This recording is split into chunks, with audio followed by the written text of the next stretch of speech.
John. Yes. The reason why I wasn't in there is because I needed the stuff on the screen. Oh, How do you want to do that? Rimini. We need this too. I don't know. Just Give it a little. yeah, hold on to it. We'll get that back up. Yeah. Well, towards the end, we'll throw it back up for you. Yeah. And this is interesting. It's interesting that we're dealing with the in-class assessment. I'm going to send you guys a Survey Monkey survey soon. Class evals go out. I think they went out this week. Yeah, they went out already. They went out. Please do them, please. I love hearing. I did too. Your guys awesome. Yeah, I love hearing your guys' opinions on what's going on. And plus, they have a prize this year. Apparently, if you do all the evals for all the instructors that you're eligible for, they throw you a name in a hat for an iPad Mini. Pretty cool little carrot stick. So that's good. So please do that. But there are a number of questions I wanted to ask you, but I couldn't.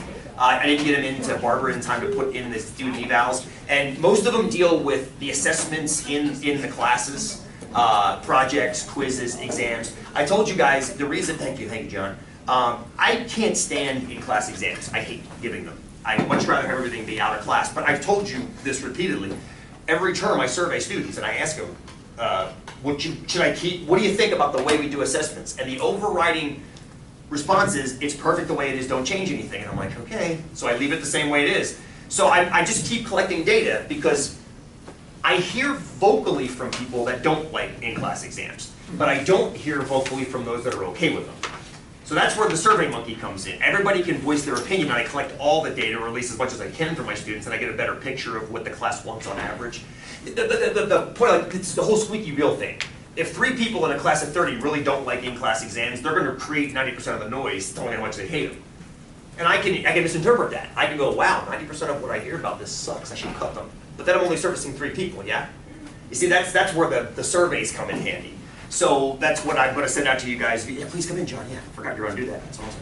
So I'm going to send that survey out to you guys. I'll do it one of those mass email jaunts, one of those DLX emails. So you'll get one of. I'm thinking in the next couple of days. I'm still working on the questioning, trying to make sure I don't bias wording. And don't let how I feel about them influence the way you vote, obviously. I mean, just tell me what you think.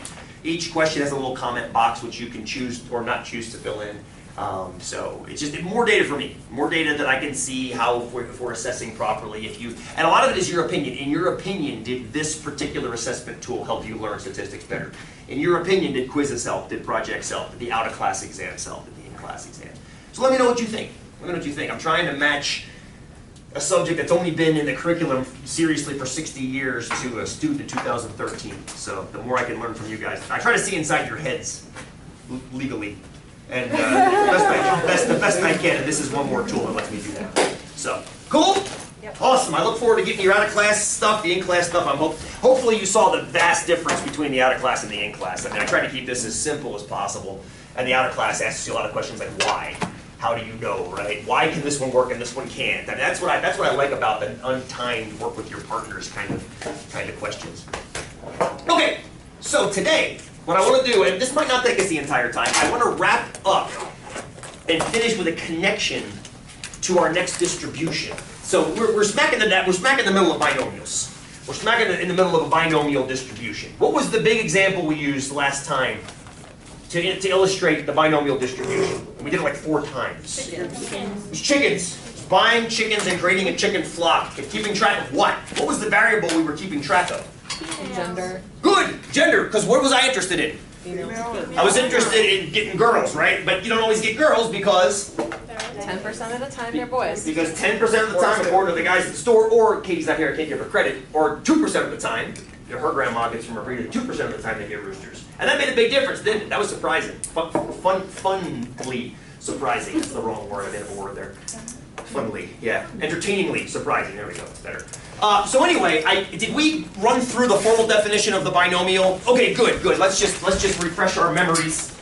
I don't like doing this too often, but there's kind of what makes binomial experiments. And I want to make sure you can identify them today. So I've created about half a dozen, some pulled from research, some pulled from my own life, some of which illustrate binomial experiments, some of which don't. Binomial experiments are fantastic. They're very, very useful. We talked about Mike Smith in class last time, right? How about how he bought 7 chickens, and he got a rooster, and he was upset. But we showed him mathematically he can't be upset, because it's almost a coin flip that you're going to get one. So it's nice to be able to use the idea of binomiality, if that's even a word. But you gotta make sure that, and I think you're, like we said, we already did this yesterday, as long as you can recognize when things are binomial. So that's why I kind of want to start today by going through, like I said, a half dozen, 9, maybe 10 different experiments and have you guys decide, could we do them as binomial?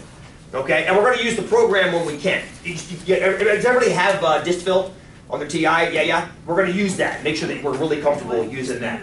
All right, so there's Mike. We talked about Mike yesterday. Here is the first. Here is the first. I'm going to pull this. Can I put this right there, Stacy? That's okay. You don't? Well, hang on. I didn't give you programs? Okay, hang on. Time out.